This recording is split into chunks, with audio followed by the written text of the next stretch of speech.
कहानी है समाज के अजगर। सुपरफास्ट नीलांचल एक्सप्रेस से मैं दिल्ली आ रहा था। लखनऊ एक सरकारी काम से आया था।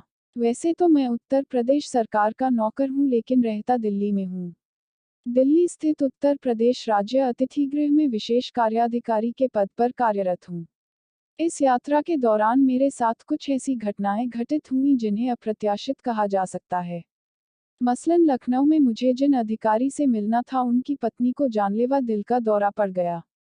बेचारी पूरे 3 दिन तक जीवन और मृत्यु के बीच हिचकोले खाती हुई किसी तरह जीवित परिवार वालों के बीच लौट सकी थी। वे अधिकारी भद्र पुरुष थे। पत्नी की बीमारी से फारिग होते ही उन्होंने पूरे 10 घंटे लगातार परिश्रम करके मेरी उस योजना को अंतिम रूप प्रदान कर दिया जिसके लिए मैं लखनऊ आया था। वापसी हेतु इन दशहरे के दिन ही मैं ट्रेन पकड़ सका। गाड़ी अपने निर्धारित समय पर लखनऊ से छूटी, लेकिन उन्नाव से पहले सोनिक स्टेशन पर वह अगद के पांव की तरह अड़ गई। पता चला कि कंप्यूटर द्वारा संचालित सिग्नल व्यवस्था फेल हो गई है।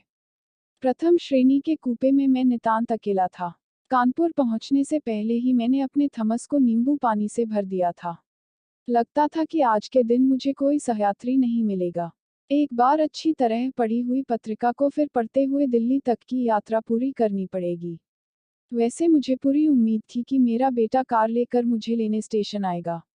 मैंने लखनऊ से ही उसे फ़ोन कर दिया था कि मैं नीलांचल एक्सप्रेस से दिल्ली पहुंच रहा हूं। खैर, सिग्नल पर हरी बत्ती जल चुकी थी और ट्रेन ने बहुत हौले से रेंगना प्रारंभ किया ही था कि एक यात्री मेरे कूपे का दरवाजा खटखटाने लगा। मैंने उठकर शटर खोला। सामने एक छोटी सी अटैची थामे एक लड़की खड़ी हुई थी। गेहुआ रंग, छरहरे बदन तथा सामान्य से कुछ अच्छे नैनक्श वाली इस लड़की को देखकर मुझे बड़ी निराशा हुई। सोचा कोई आदमी होता तो उसके साथ बतियाते हुए दिल्ली तक का सफर आराम से कट सकता था। लड़की ने सामने 2 नंबर की बर्थ पर अटैची रखते हुए मुझसे पूछा, चाचा जी, अगर इजाजत हो तो मैं कूपे का दरवाजा बंद कर दूं। अब चौंकने की बारी मेरी थी। ट्रेन अब तक प्लेटफॉर्म छोड़कर काफी आगे निकल चुकी थी। मुझ में और इस लड़की की आयु में अच्छा खासा अंतर था। लगभग इसी आयु की मेरी बेटी सीमा का विवाह हो चुका था। फिर भी आदमी आदमी ही होता है और औरत औरत। उनके आदिम और मूल रिश्तों पर बिरलों का ही बस चलता है। इस रिश्ते के बाद के अन्य सभी रिश्ते आदमी ने बनाए हैं। लेकिन वह भी, यदि आप असुरक्षा न महसूस करें तो कूपे का दरवाजा बंद कर सकती हैं। मैंने उत्तर दिया। लड़की धीरे से बुदबुदाई, सुरक्षा असुरक्षा वगैरह मैं बहुत पीछे अपने घर छोड़ आई हूँ। फिर उसने कूपे का दरवाजा बंद कर दिया तथा अपनी सीट से लगी खिड़की के बाहर झांकने लगी। लड़की मुझे कुछ परेशान घबराई हुई सी लग रही थी। इस मौसम में कोई पसीना आने जैसी बात न थी। फिर भी वह रुमाल से माथे पर बार बार उभर रही पसीने की बूंदों को पोंछ रही थी। गोविंदपुरी और पनकी स्टेशन निकल गए। लड़की ने अपना मुख मेरी ओर घुमाया। अब तक उसका पसीना काफी कुछ सूख चुका था। चाचा जी, क्या मैं आपके थमस से थोड़ा सा पानी ले सकती हूँ? मैंने उत्तर दिया। उसमें पानी नहीं है। प्यास के मारे मेरा गला सूख रहा है। बेटी, इसमें सिर्फ नींबू पानी है। अच्छा, थोड़ा सा दे दीजिए। वह नींबू पानी का एक गिलास गटागट पी गई। 10 मिनट के बाद उसने फिर थमस की ओर देखा। मैंने उसे एक गिलास भरकर और दिया, जिसे वह धीरे धीरे पीती रही। अब वह अपेक्षाकृत सामान्य दिखाई देने लगी थी। दिल्ली में किस जगह पर जाना है तुम्हें? मैंने बात करने की गरज से पूछा। आपने कैसे जाना कि मैं दिल्ली जा रही हूँ? बड़ी आसानी से, मैंने सहजता के साथ उत्तर दिया। यह ट्रेन कानपुर से चलकर दिल्ली ही रुकती है।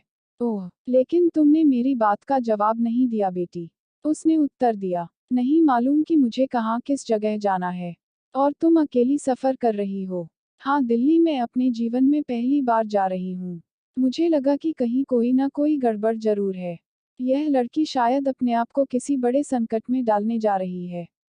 बेटी, मैंने स्पष्टवादिता से काम लेते हुए पूछा, पहले बात को ठीक तरह से समझो, फिर जवाब दो। मैं कह रहा था कि यह ट्रेन रात को करीब 1:30 बजे दिल्ली पहुंचेगी और तुम्हें यह तक पता नहीं कि कहाँ जाओगी, किसके साथ रहोगी। नई दिल्ली स्टेशन पर रितेश मुझे लेने आएगा।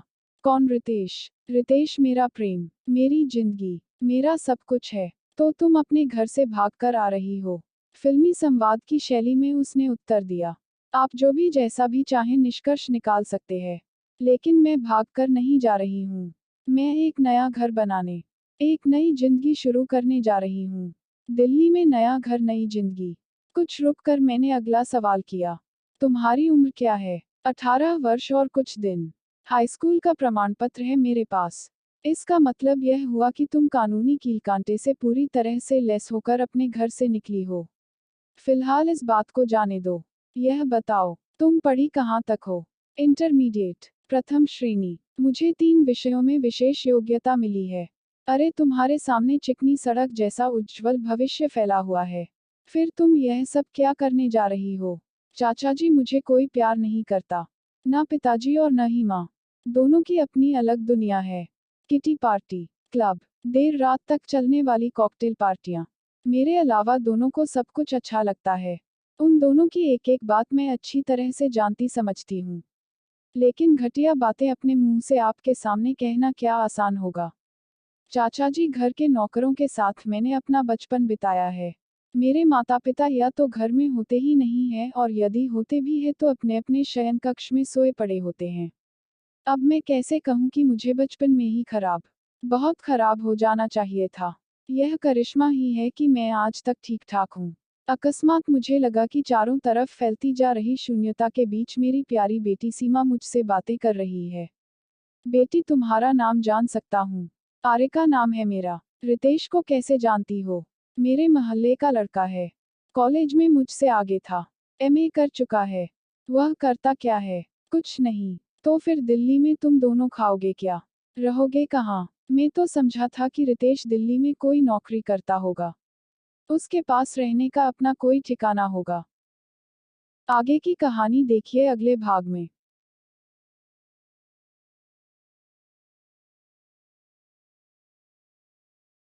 प्लीज़ लाइक और कमेंट करें और चैनल को सब्सक्राइब करें।